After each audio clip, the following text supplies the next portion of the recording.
Page number 7।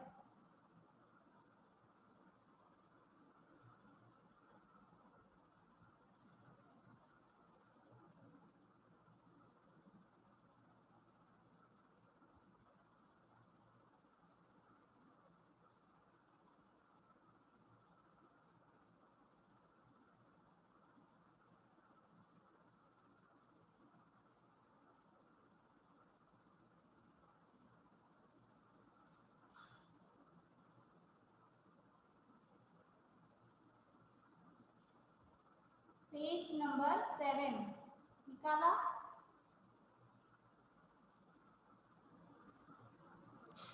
Yes ma'am. Okay, हमारे first chapter का title है evolution of computer. Computer is an electronic machine that processes and store information. Computer क्या है? एक electronic machine है जिसमें प्रोसेस होती है और जो भी इंफॉर्मेशन होती है वो उसमें स्टोर की जा सकती है। ओके, यस समझ में मैम। आया? It manipulates the data accurately, efficiently and faster than a human brain। तो कंप्यूटर क्या करता है? जो भी डेटा होता है उससे एक्यूरेटली, एफिशिएंटली और फास्टर, यानी कि हमारा जो ब्रेन होता है उससे वो ज़्यादा फास्ट काम करता है। ठीक है? It process a set of instruction given by the user to give a certain output. जो भी वर्क या फिर जो भी इंफॉर्मेशन हम कंप्यूटर्स को देते हैं वो क्या करता है? वो हमें आउटपुट देता है। ठीक है? Yes ma'am. फिर यस है ma'am. Evolution of computers. Modern day computer has a long history of evolution. It is more efficient and occupy a fraction of space than conventional computers। ये सारे टॉपिक्स के बारे में आपने वीडियो में देखा था, मैंने जो भी लिंक भेजी थी उसमें। Yes ma'am. ओके, तो अबाकस क्या है?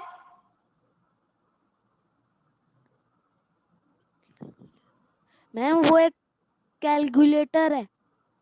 हाँ, उसके जैसा है। पहले के जमाने में क्या होता था? हम उंगलियों या फिर कोई पत्थर होते थे उससे हम काउंटिंग करते थे। ठीक है?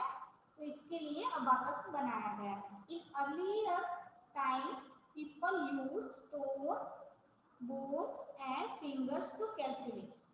पहले के जमाने में क्या होता था? जो पर्सन यानी कि जो पीपल थे वो स्टोन यानी कि पत्थर, बोन्स यानी कि हड्डियां और फिंगर्स की मदद से कैलकुलेट करते थे। ठीक है? However, counting bigger number was a problem। बहुत ही बड़ा नंबर हो तो उसे हम उंगलियों से या फिर कोई पत्थर से कैलकुलेट नहीं कर सकते। समझ में आया? Yes ma'am. Okay, to overcome this Chinese invented abacus. ये जो प्रॉब्लम है, बहुत ही बड़ा नंबर जिसे हमें काउंट करना है, तो उसके लिए क्या किया? चाइनीज ने अबाकस बनाया। ठीक है? Yes ma'am. Abacus got its name from the Greek word। Abacus जो नेम रखा है वो ग्रीक वर्ड है। अबाकस ग्रीक वर्ड कौन सा था? अबाक्स। अबाक्स दैट मीन्स फ्लैट सरफेस। तो जो ग्रीक वर्ड है वो अबाक्स की मदद से अबाकस नाम रखा। It was the first computing device use by human. ये पहली ऐसी डिवाइस है जो ह्यूमन के पास थी। Abacus had a wooden frame with vertical rows। Abacus किससे बना है? वुडन यानी कि लकड़ी से बनाया हुआ एक फ्रेम है। ठीक है? और उसमें यस। वर्टिकल रोड, रोड यानी कि जो छड़ी है, जो लकड़ी है, ठीक है, मनके के अंदर जो रखा हुआ है वो छड़ी। The frame was divided into 2 parts. कौन कौन से पार्ट्स हैं? 2 हेवन parts. और अर्थ। ठीक है, तो आप फिगर में देखो, फिगर 1.1 में each rod in a heaven has 2 beads। तो ऊपर जो रखा हुआ है उसमें सिर्फ 2 बीड्स हैं। बीड्स यानी कि जो मनका, उसको मनका कहते हैं, ठीक है। और each road in earth has 5 beads. और नीचे जो रखे हुए हैं उसमें टोटल 5 मनके हैं, ठीक है। It help to add, subtract, multiply and divide. इसकी मदद से हम क्या कर सकते हैं? एडिशन कर सकते हैं, मल्टीप्लिकेशन और डिवीजन, ठीक है। समझ में आ Yes, रहा ma'am. है? Yes, ma'am. Okay. Also shopkeeper use to keep account of their sold product with the help of abacus. Shopkeeper जो है वो क्या करते हैं? उनका जो अकाउंट होता है वो इस प्रोडक्ट की मदद से सोल्ड करते हैं। समझ में आया? Yes, ma'am. Okay, page number 8 पर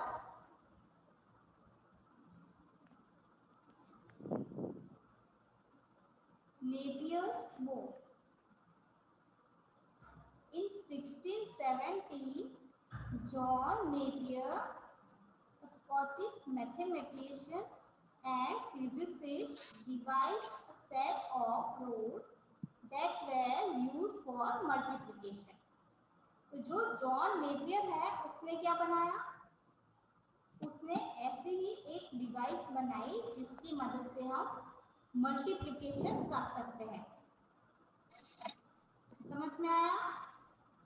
Yes, ma'am. तो उसमें बहुत सारे सेट ऑफ रूट्स होते हैं। These roots had numbers written on them। Figure 1.3 में देखो, उसमें बहुत सारे नंबर्स लिखे हुए हैं।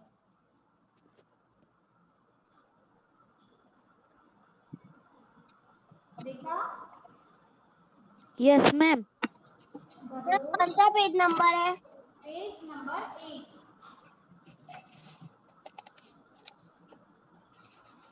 The roads could be carved out of wood, metal, wood और ivory। जो रोड है वो किससे बने हुए हैं? बोन्स यानी कि हड्डियां, मेटल, वुड यानी कि लकड़ी और आइवरी यानी कि हाथी के जो दांत होते हैं उससे बना हुआ है। After the name of scientist, the device was popularly known as Napier's board। Scientist के नाम जैसा ही इस डिवाइस का नाम रखा है, नेपियर्स बोर्ड। समझ में आया? Yes, ma'am.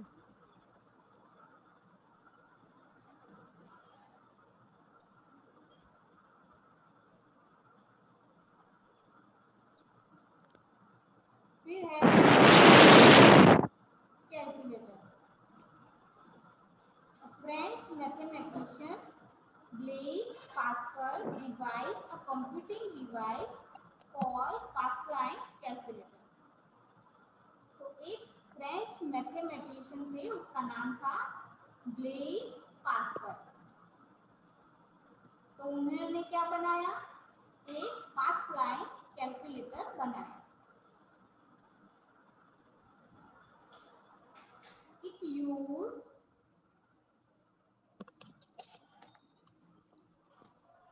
used gears, dials and a series of rotating number wheel। उसके अंदर क्या क्या था? गियर थे, फिर डायल्स थे और series of rotating number wheel थे। फिगर 1.5 में देखो, उसमें आपको रोटेटिंग व्हील दिखाई दे रहे हैं, ठीक है। Yes, ma'am. Okay, the pass line calculator could perform addition and subtraction only।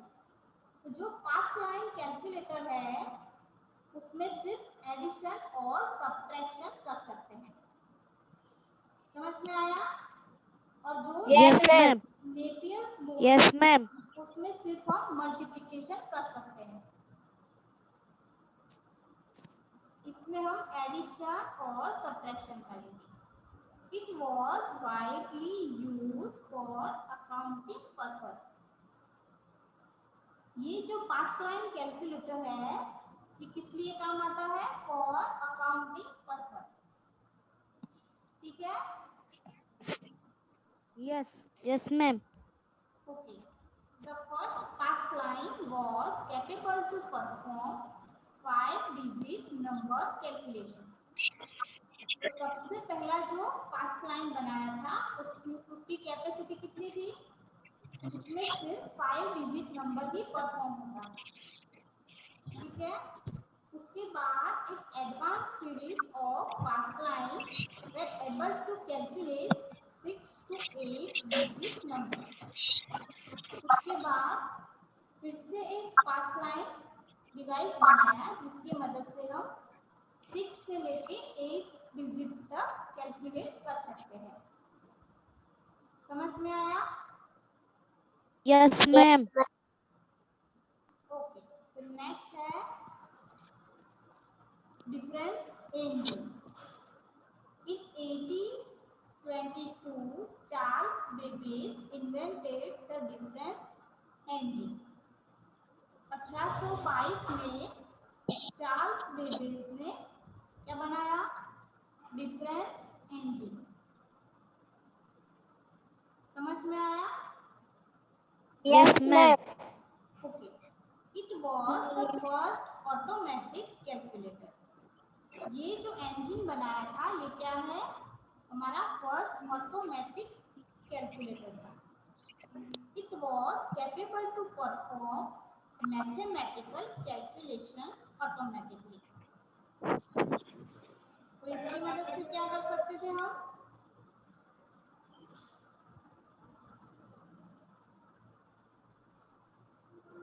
बोलो। मैम कैलकुलेट कर सकते थे। ओके, जो मैथमेटिकल कैलकुलेशंस थे वो ऑटोमेटिकली परफॉर्म होता था, ठीक है। Yes, ma'am. Yes, ma'am. फिर है नेक्स्ट पेज नंबर 9 पर एनालिटिकल इंजन। इन 1837 Charles Babbage also device analytical engine. तो जो डिफरेंस इंजन है वो 1822 में बनाई थी और जो एनालिटिकल इंजन है वो 1837 में बनाई थी, ठीक है। It was a mechanical computer that was capable to perform complex mathematical calculations। तो एनालिटिकल इंजन में क्या होता है, उसमें जो कॉम्प्लेक्स मैथमेटिकल कैलकुलेशंस होती है, यानी कि जो इजी कैलकुलेशंस होती थी वो डिफरेंस इंजन में होती है और जो टफ यानी कि बहुत ही डिफिकल्ट है वो वाली कैलकुलेशंस जो है वो एनालिटिकल इंजन में होती है, समझ में आया। Yes, ma'am. Okay, like multiplication है और डिवीजन है। मल्टीप्लिकेशन और जो डिवीजन है वो थोड़ा टफ है इसलिए इसके लिए एनालिटिकल इंजन बनाया। The base of this device was similar to the simple computer system. ये जो बेस ऑफ दिस डिवाइस यानी कि इसका जो बेस है एनालिटिकल इंजन का वो सबसे पहले जो सिंपल कंप्यूटर सिस्टम बनाई थी उसके जैसा ही है। It had 5 units, input, store, mean, control and output. ठीक है, Yes, ma'am. Yes, okay, ma'am. तो कितने यूनिट्स हैं?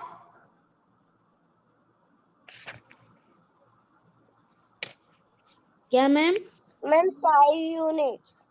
Okay, ma'am 5 minute. कौन कौन से यूनिट्स हैं एनालिटिकल इंजन के? Ma'am ma'am Input, Input, store, mean, store, control, and and output. Okay, फिर है जनरेशन ऑफ कंप्यूटर्स।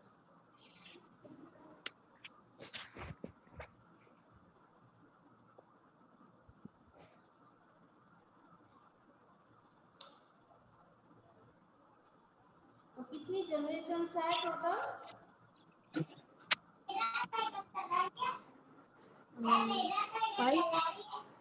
हाँ, तो टोटल 5 जनरेशन है। Advancement in computer require increased speed, accuracy, and instant result. The development of modern day computer is classified into different generations. तो सबसे पहले हम first generation देख लेते हैं। Okay, the characteristics feature of first generation computer was the use of vacuum tube. तो सबसे पहले जो फर्स्ट जनरेशन है उसमें किसका यूज होता है? Vacuum tube. Okay, Yes, ma'am. another important feature was the use of magnetic drum for memory.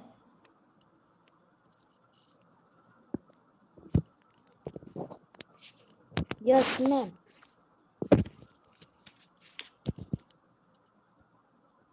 तो सबसे पहला फीचर कौन सा है? उसमें क्या यूज होता था? ma'am, vacuum tube. ओके, और सेकंड में? और अनदर फीचर जो है उसमें क्या यूज होता था?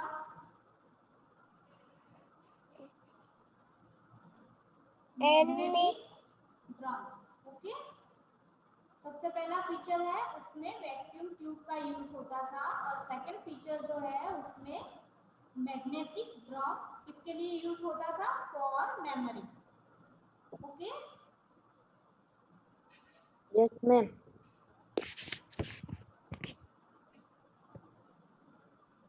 फिर है first generation computer were large but had very less storage capacity. तो फर्स्ट जनरेशन के जो कंप्यूटर थे वो बहुत ही बड़े थे, लेकिन उसमें जो स्टोरेज कैपेसिटी थी वो बहुत ही कम थी। Okay, Yes, ma'am. they were very slow and consume a lot of energy। ये जो कंप्यूटर्स थे ये बड़े तो थे लेकिन इसमें जो भी वर्क होता था वो बहुत ही स्लोली होता था और उसमें एनर्जी, बहुत सारी एनर्जी जो थी वो हमारी वेस्ट हो जाती थी। ठीक है, Yes, ma'am. Ma'am, page number. Page number 9।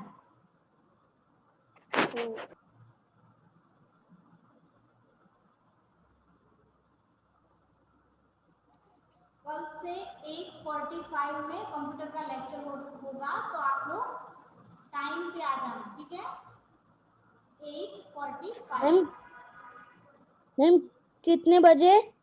8:45। Okay, okay ma'am. उसके दो एग्जाम्पल है, ENIAC and UNIVAC. Okay, were developed during this period। तो फर्स्ट जनरेशन के कौन कौन से एग्जाम्पल है? Vacuum tube, magnetic drums, वो एग्जाम्पल नहीं है, वो फीचर्स है। लास्ट लाइन है ना, for example Aconic, and UNIVAC. Univac. तो पेज नंबर 10 पर देखो, जो दो एग्जाम्पल है उसके इमेजेस आपको दिखाई दे रहे हैं, ठीक है। Yes, ma'am. तो पहले के जमाने में ऐसे कंप्यूटर्स होते थे, देखा कितने बड़े हैं। Yes, ma'am. फिर है second generation. The second generation computer replaced a vacuum tube with transistor। तो फर्स्ट जनरेशन में जो वैक्यूम ट्यूब्स का यूज होता था, इसके बदले यहाँ पर क्या यूज होता है, ट्रांजिस्टर। ओके, समझ में आया। Yes, ma'am. Transistors were Yes, ma'am. smaller, cheaper and more reliable in use than vacuum tubes। तो जो वैक्यूम ट्यूब्स थी वो बहुत ही बड़ी थी और इसमें ट्रांजिस्टर्स जो है वो स्मॉल है, ठीक है। Second Yes, generation ma'am. Computer use punch card and magnetic tapes for input and output purpose respectively. तो सेकेंड जनरेशन में क्या होता है, जो पंच कार्ड और मैग्नेटिक टेप का यूज होता है। किसका यूज होता है, Ma'am, vacuum tube with transistors. Second generation computer में use for punch card and magnetic tapes. तुमने जो बोला है वैक्यूम ट्यूब और ट्रांजिस्टर, तो सेकेंड जनरेशन में सिर्फ ट्रांजिस्टर का यूज होता है। फर्स्ट जनरेशन में वैक्यूम ट्यूब का यूज होता था, इसमें ट्रांजिस्टर का यूज होता है। समझ में आया। Yes. Yes. Okay, second generation में कौन सी दो ऐसी चीजों का यूज होता था,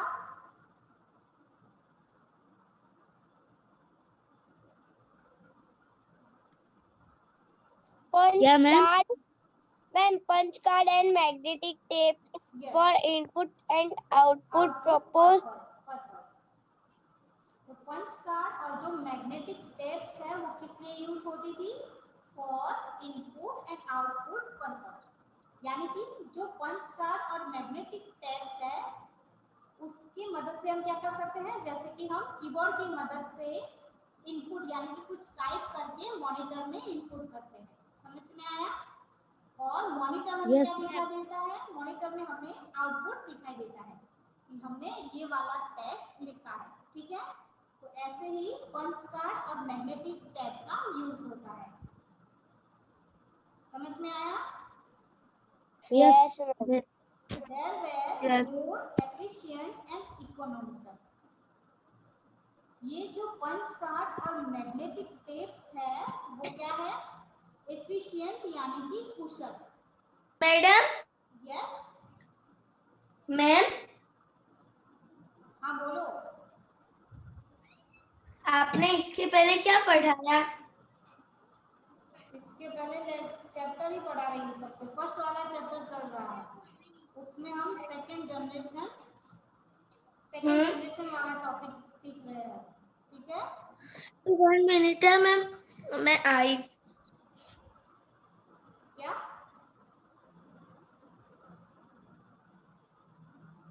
they were more efficient and economical। Economical यानी कि जो सस्ता होता है ऐसा, और एफिशिएंट यानी कि कुशल।